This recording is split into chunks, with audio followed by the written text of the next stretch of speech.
उत्तर दक्षिण पूरब पश्चिम फिरदा दाणे दाणे नु सर्व कला सतगुरु साहेब की हरि आए हरि आणे।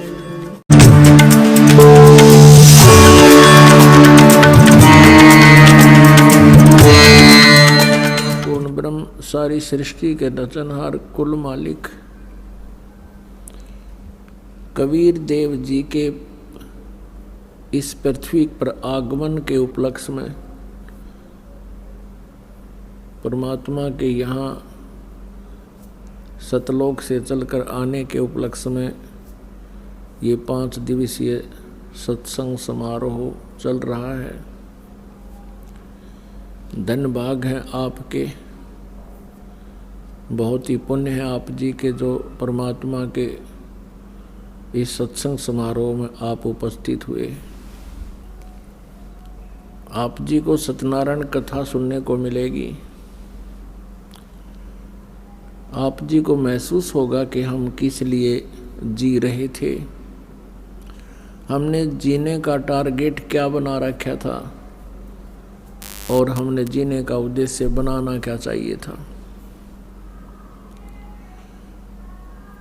सत्संग में आने से जीव को ज्ञान होता है। सत्संग के अभाव से ये प्राणी अपना अनमोल मनुष्य जीवन नष्ट कर जाता है। स्वयं परमेश्वर कबीर देव जी ने उस पूर्ण ब्रह्म ने परम अक्षर ब्रह्म ने आकर के अपने द्वारा रची हुई सृष्टि का यथार्थ ज्ञान दिया। उसी परमेश्वर के इस तत्व ज्ञान से हमें पता चला कि हम काल के जाल में फंसे हुए हैं। हमारे मारने और यहाँ जन्म देने के पीछे किसका हाथ है, ये सब जानकारी आप जी को इस परमात्मा के तत्व ज्ञान से ही प्राप्त हुई है, होगी।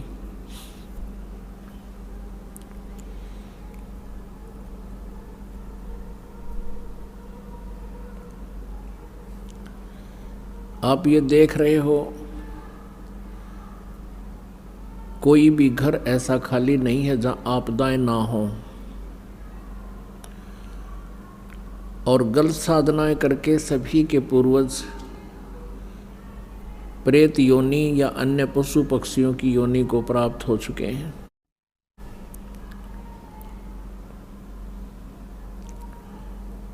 इसके पीछे इसका कारण जो है ये अज्ञान है, नकली गुरु हैं, तत्व ज्ञानहीन ये संत हैं जिन्होंने परमात्मा को पहचाना नहीं, समझा नहीं, सदग्रंथों को भी ठीक से नहीं जाना। ये जितने भी गुरु पद पर विराजमान हैं ये आध्यात्मिक टीचर हैं, आध्यात्मिक अध्यापक हैं, और अध्यात्म का ये जितने भी सदग्रंथ है ये एक सिलेबस है। पवित्र चारों वेद, पवित्र श्रीमद् भगवत गीता, पवित्र 18 पुराण, पवित्र कुरान शरीफ, पवित्र गुरु ग्रंथ साहिब, पवित्र बाइबल, इन सदग्रंथों को भी प्रत्येक धर्म के जो टीचर अब वर्तमान के हैं ये बिल्कुल ही नहीं समझ सके। और जिन महापुरुषों ने इन ग्रंथों की रचना की उनके बाद भी इनको समझने वालों का अभाव ही रहा। आज सुबह के सत्संग में आप जी सुन रहे थे कि एक महर्षि रामानंद जी जिनका बोलबाला था, जो सुप्रसिद्ध थे कि चारों वेदों के मर्मज्ञ ज्ञाता हैं, पुराणों के मर्मज्ञ ज्ञाता हैं, श्रीमद् भगवत गीता का सारांश वही बता सकते हैं। पूरे भारतवर्ष में सुप्रसिद्ध थे, 1400 शिष्य बना रखे थे जो आगे उनके द्वारा निकाले सदग्रंथों के निष्कर्ष के आधार से उनके ही शिष्य प्रचार किया करते थे। जब परमात्मा के यथार्थ ज्ञान से वो परिचित हुए, परमेश्वर कबीर देव जी ने उनको यथार्थ ज्ञान समझाया और अपने सतलोक के दर्शन कराए और वहाँ अपनी समर्थता से, सामर्थ्य से परिचित कराया। उसके बाद स्वामी रामानंद जी ने कहा था कि तुम स्वामी मैं बाल बुद्धि और कर्म भरम कियो नाश, गरीब दास निज ब्रह्म तुम, मेरा हो गया दृढ़ विश्वास। तब उस 104 साल के वृद्ध ने ये कहा था कि मेरा ज्ञान तो ऐसा है जैसे बालक का होया करे। मेरा टारगेट केवल स्वर्ग जाने का था, उद्देश्य स्वर्ग जाने का था और विष्णु जी को मैं सुप्रीम पावर मानता था। आपके यथार्थ ज्ञान से, आपके तत्व ज्ञान से अब मेरी आंखें खुल गई। परमात्मा के दर्शन होने के उपरांत स्वामी रामानंद जी ने अपने उन 1400 शिष्यों को बुलाया, उनसे कह दिया था कि आज के बाद मैं तुम्हारा गुरु नहीं हूँ, मुझे कोई ज्ञान नहीं सद्ग्रंथों का। मैं अपना जीवन, अपना उद्देश्य, अपनी भक्ति विधि अब परिवर्तित कर रहा हूँ, चेंज कर रहा हूँ।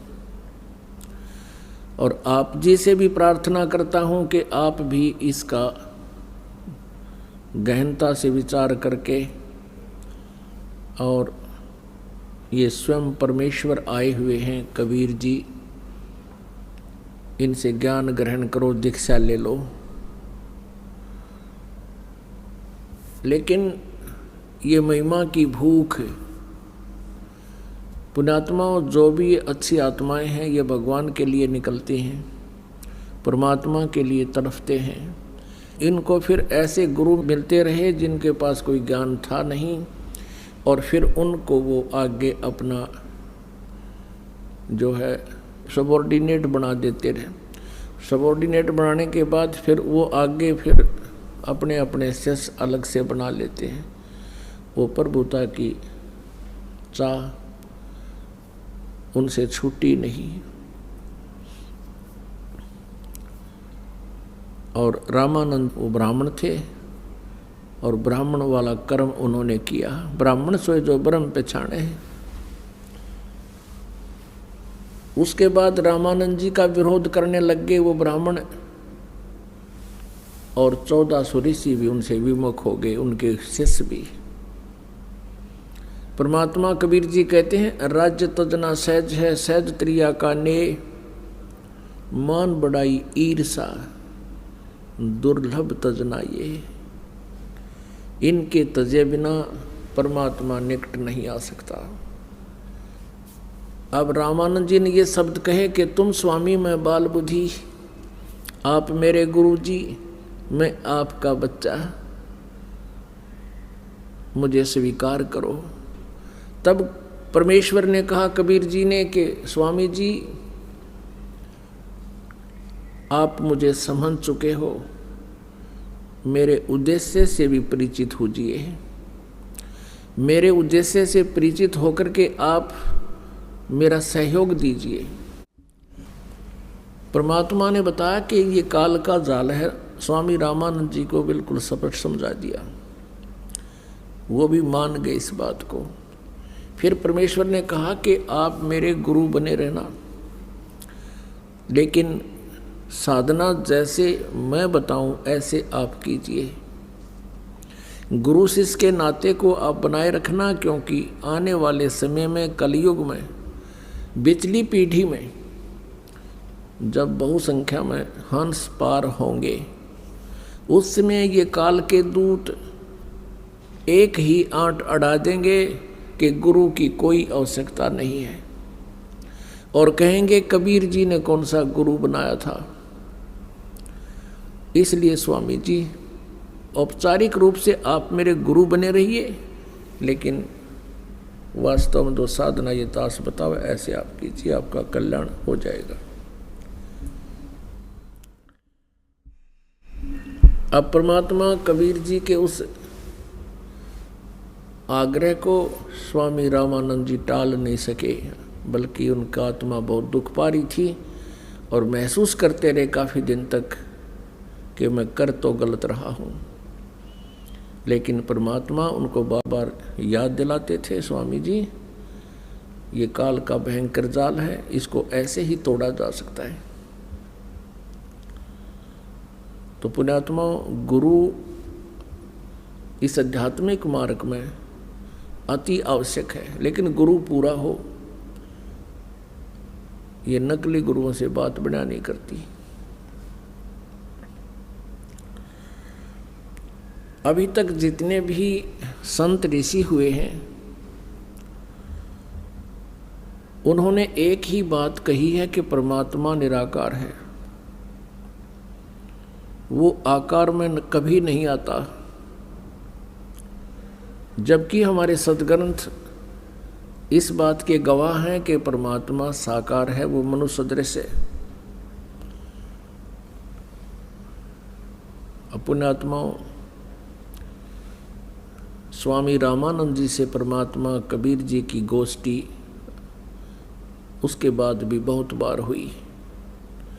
रामानंद जी के मन की जो शंकाएं थी वो रह रह कर उपज रही थी। भले ही उन्होंने परमात्मा के दर्शन भी कर लिए थे और वो मान चुके थे कि जहाँ हम जाना चाहते थे वो लोक अस्थायी है, वो भगवान भी नाशवान है। फिर भी मन के शंका निवारण के लिए वो कई बार बहुत से प्रश्न कर दिया करते थे और परमात्मा कबीर जी उनका उत्तर दिया करते थे।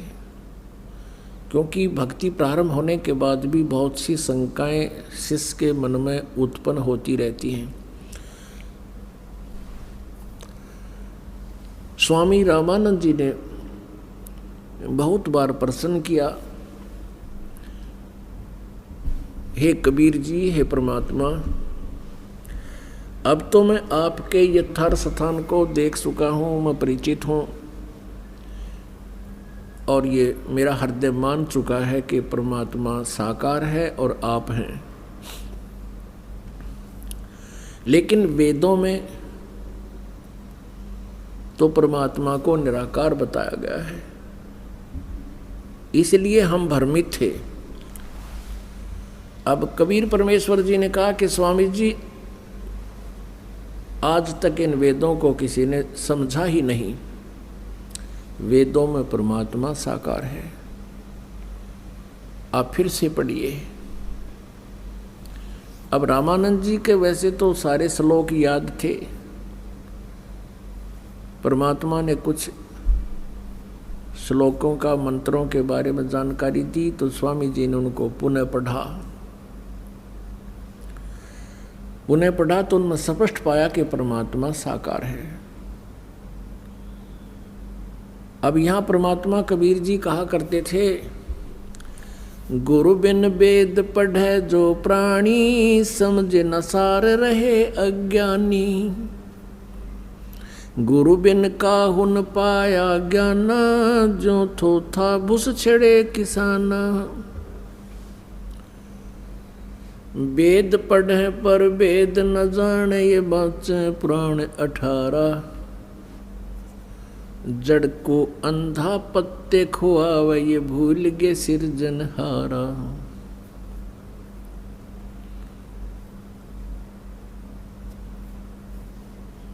अपनात्माओं, हमने सबसे पहले अपने इस मार्ग में जो शंकाएं आती हैं भक्ति मार्ग में, इनका निवारण करना चाहिए।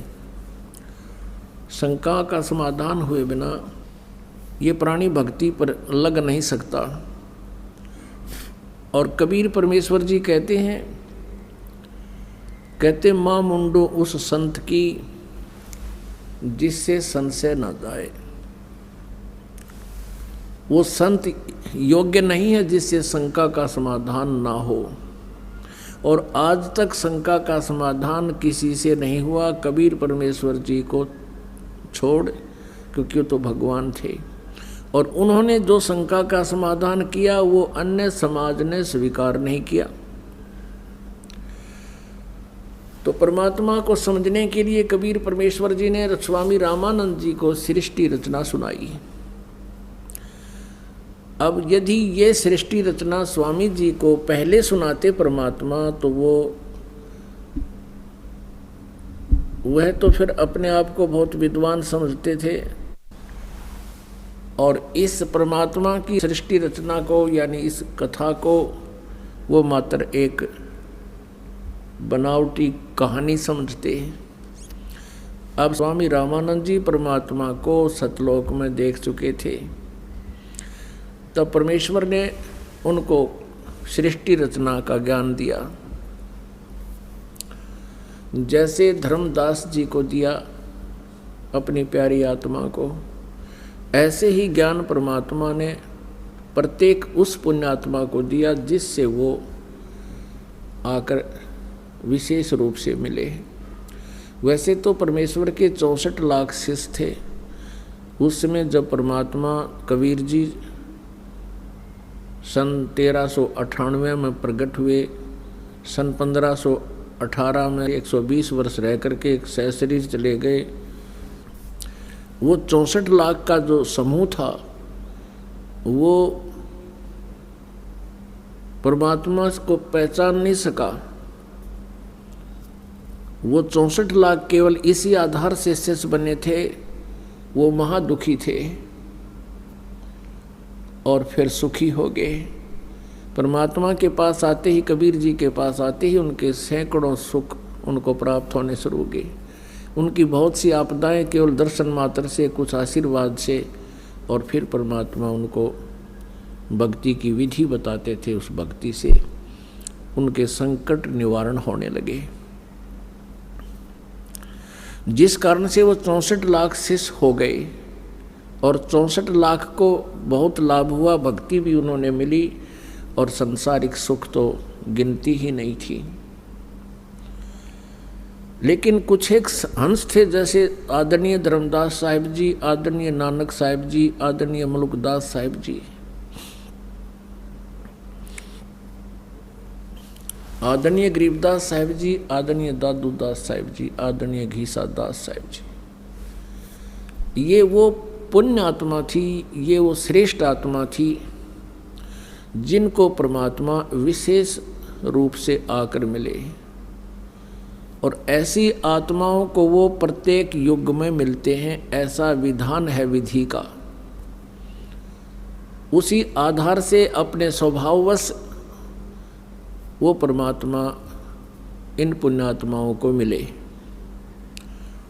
और उनको मिलकर के अपने यथार्थ ज्ञान की जानकारी दी। और उन महापुरुषों ने फिर ढोल के डंके पर उस परमेश्वर की महिमा का आगे गुणगान किया। और जो वो 64 लाख शिष्य थे वो विद्वान नहीं थे, वो भक्तिहीन प्राणी थे, उनको केवल संसारिक सुख की चाह थी। तो परमात्मा ने सोचा था कि ये इस लालच में ही कुछ भक्ति की साधना भी कर जाएंगे। मालिक को पता था कि पार नहीं हो सकते जब तक हमारी इस यथार्थ ज्ञान को और इस विधि को समझ नहीं लेते और यहाँ से हृदय नहीं हटेगा। लेकिन परमात्मा बड़े दयालु हैं, उनका एक प्रोसीजर अलग है जिसको जो जीव नहीं समझ सकता। 600 वर्ष पहले कबीर जी के 64 लाख से हुए थे। उन 64 लाख को परमात्मा ने इतना भक्ति युक्त कर दिया था कि इस बिचली पीढ़ी तक उनको मनुष्य जीवन प्राप्त होता हुआ आ रहा है।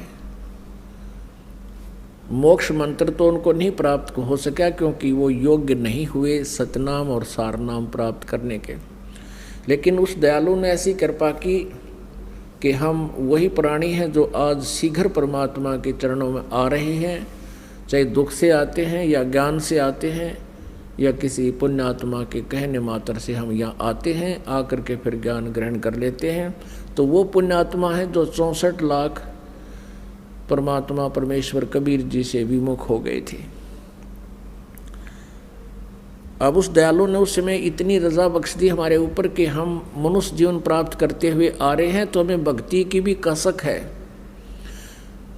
और जो प्राणी मनुष्य जीवन से ना आकर के कोई जड़ योनि से या कोई पशु पक्षी के शरीर से निकलकर मानव शरीर प्राप्त करता है तो वो प्राणी परमात्मा के इस मार्ग को सुनता भी नहीं, शीघ्र से लगता नहीं। दो प्रकार से मानव शरीर प्राप्त होते हैं। एक तो पिछले पुण्यों के आधार से, भक्ति के आधार से लगातार कंटिन्यू मनुष्य जीवन प्राप्त होते हुए आते हैं, और एक मनुष्य शरीर ऐसा प्राप्त होता है जैसे टर्न वाइज एक ऐसा विधान बना रखा परमात्मा ने कि इतने पुण्य उस प्राणी के शेष रख लिए जाते हैं कि पापों को भोगने के लिए उसको 84 लाख योनियों में कष्ट उठाना पड़ता है। वो 84 लाख योनियों में कष्ट उठाता हुआ फिर पुनः एक टर्न वाइज नंबर मिलता है उसको, टर्न वाइज एक मानव शरीर अवश्य प्राप्त होता है।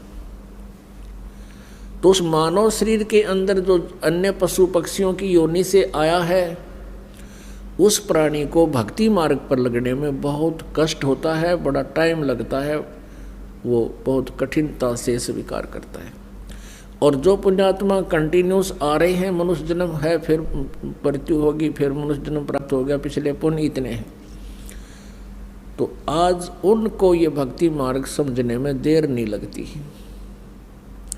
आप जी उन पुण्यात्माओं में से हो जो पीछे भी मनुष्य जीवन था आपका और उससे पीछे भी आप मनुष्य ही थे, लेकिन ये जो संकट कष्ट आज आपको सता रहे हैं, जो दिन रात एक पेट के लिए हम भटकते फिरते, ये यातनाएं प्रत्येक मनुष्य जीवन में भी आपने भोगी हैं।